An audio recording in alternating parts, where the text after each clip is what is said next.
Hello, I'm Justine Willis Toms. Today I'm hosting Cynthia Spring. She's a co-author of 7 Questions About Life After Life, Book 1. Cindy, welcome to the New Dimensions Cafe. Thank you, Justine. You co-authored this book about who we are in our earthly reality as well as beyond. And you co-authored it with someone who actually is in the other reality, is beyond the veil of death, Dr. Francis Vaughan. So tell us about this collaboration and how it happened and what it entailed. Francis Vaughan and I were close friends, along with our spouses, for about 10 or 12 years. And she passed away suddenly in September of 2017. And I went to a lecture by a man named McKay who talked about contacting his son who had been murdered, and found that automatic writing, or sometimes called channeling, was a way to contact his son Jordan, and he wrote a book about it. And so I went home thinking, I wonder if I could contact Francis, that way. And Matthew had given some guidelines, have a picture, have a candle, have something from the person if you possibly can. And I put it all together, and the first time I tried, Francis showed up. And so we had over 50 sessions of exchanges, and which became this book, 7 Questions. And at first we were just chit-chatting about, how did she die, why she died. And I didn't know if it was real. Was I making it up? Every person who channels or does automatic writing says, where is this coming from? Is this my higher consciousness, or is it I'm just making it up and being creative? And it took a while for me to really settle into the fact that this was coming from a different place, from another place. For one thing, Francis came up with a number of things which I couldn't possibly have known myself. And so it became the book, 7 Questions, and I'm continuing it on. She said now we're doing a trilogy, so we're in the middle of book 2. Oh, so she left you with some real instructions of purpose in your life there. Yeah, for sure. So tell me, what kind of advice does she tell us about this transition, about death? What is death, and what does it entail? Where is she? Well, it's the most important single message of the book, which is that death is a transition to another existence. And most of the time, most people come in, like I did, and perhaps you did, with the sense that this is all there is. There's this one lifetime and one incarnation, and all this stuff we don't really know about. It'd be nice to think that there was a heaven or a Nirvana, but we don't really know. And so, and that's good, because we really focus in on what we're supposed to be doing here, whatever our purpose is or whatever kind of life we want to put together. It's good to have this kind of amnesia. But there are times when things get very, very rough, and I think that's the time we're in now. And it's important to put a larger frame on this so we don't get caught up in so much of the chaos and the suffering that may result from climate change and from all the different kinds of things that are going on right now. And people like you and me, I'd like to think, are here to put out the message that this is an incarnation. This is a physical expression of consciousness. And we are consciousness first, or if you prefer, a soul first, and that we express ourselves through a variety of physical forms, incarnations they're called, but that we don't disappear after we die, that death is a transition to a larger reality. Well, and this kind of gives us courage in these times to go on if we hold to the fact that life does go on, maybe not in the body, but in another way. It certainly gives us courage. It helps us to deal with the present moment, helps us to deal with loss, a lot of loss and grief and all of that. If we have a sense, for instance, that we're going to see loved ones on the other side. And that's one of the things that Francis and many other people who have spoken from the other side absolutely guarantee. We will be reunited with our loved ones and even our favorite animals. Oh, isn't that exciting? Okay, that's great. It's good to know that, because these animal companions have been part of our lives, and that's wonderful to think that we might rejoin with them. Somehow I moved to to tell a story, if I may, because it's about the reality of life going on beyond this physical incarnation. And I'll make it brief. It was just the reality of Michael, my late husband's mother, who was in the hospital, and she had had a terrible stroke, and they found that she just was brain dead, and she was just, nothing was going to bring her back.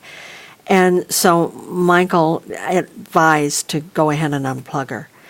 And we sat with her dying there in the hospital. And then the hospital let us just stay for hours afterwards. They didn't need the bed, and we just stayed with her for maybe 4 or 5 hours before they removed her. And when we drove home, we were in separate cars, and Michael, he drove into the driveway ahead of me, and I pulled in behind. And when I got there, he was out of the car, and he was all excited and smiling.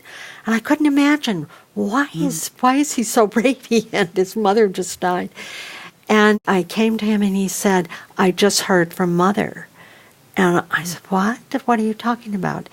And apparently, a year prior, my son and I had gone to a rock concert.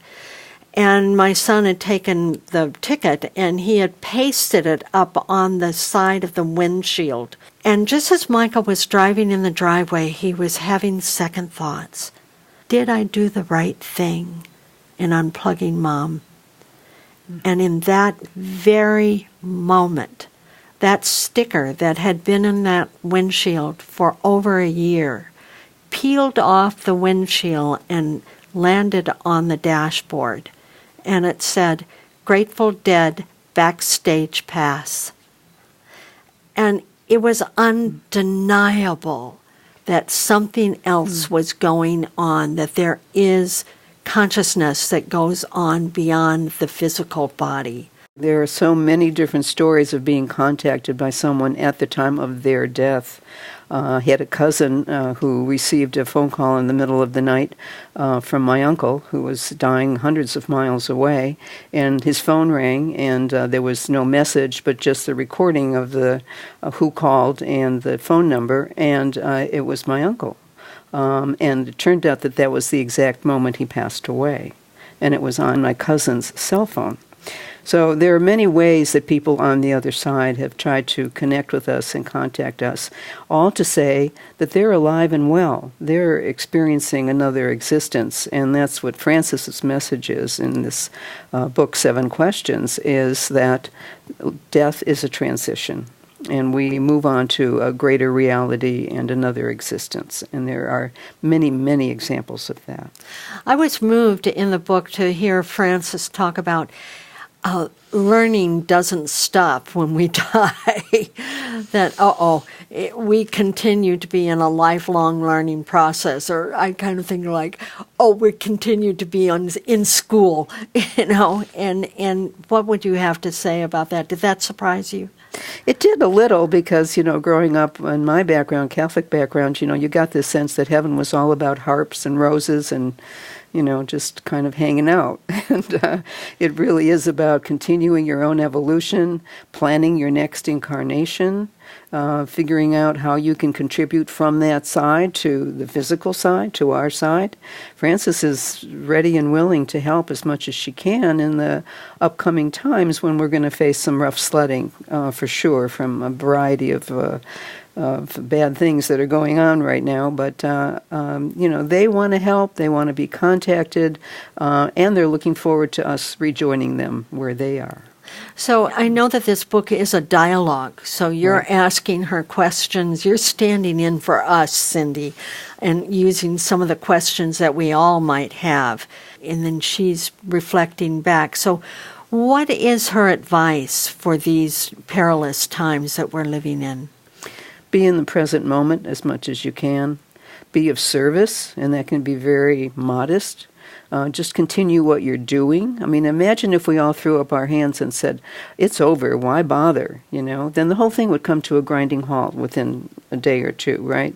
What she says is continue being a good teacher, a good parent, a good repairman, a good social worker, whatever, because that's keeping the whole thing together right now. And yes, things are going to start to happen and be challenging.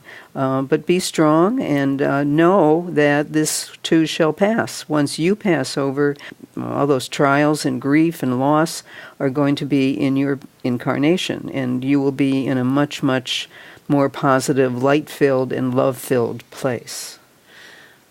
What does she have to say about how we can be of not only service, but stay in the game, as you say, and how we can be more responsive to one another in these times? Is that, or what does she say about God and what God is about?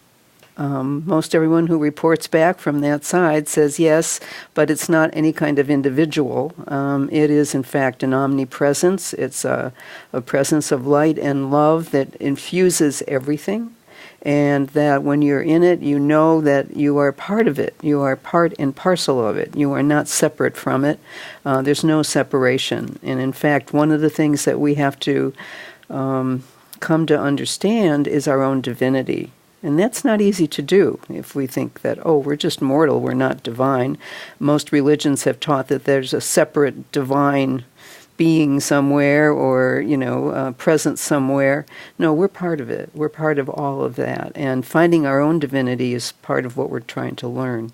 I think that there's a quote that you mention in the book that's so wonderful because you have been studying this other, alternative realities. There's a physical plane here on Earth, and there are other realities. And one of the people that inspire you has been Joseph Campbell, and right. I'd love for you to share what he had to say about this.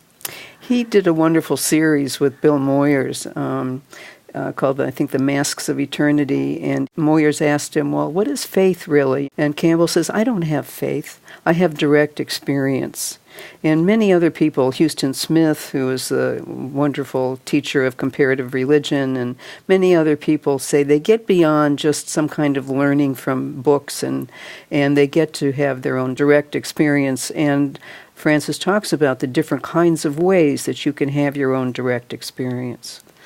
So for you, in this collaboration in this book, where are you now with it? How are you different than when you started this project? I've come to understand that I'm operating in a greater reality than just this physical space-time reality. In the first year or so working with Frances, I was wobbly. I mean, that was the term. I mean, literally wobbly, sometimes even a little bit nauseous.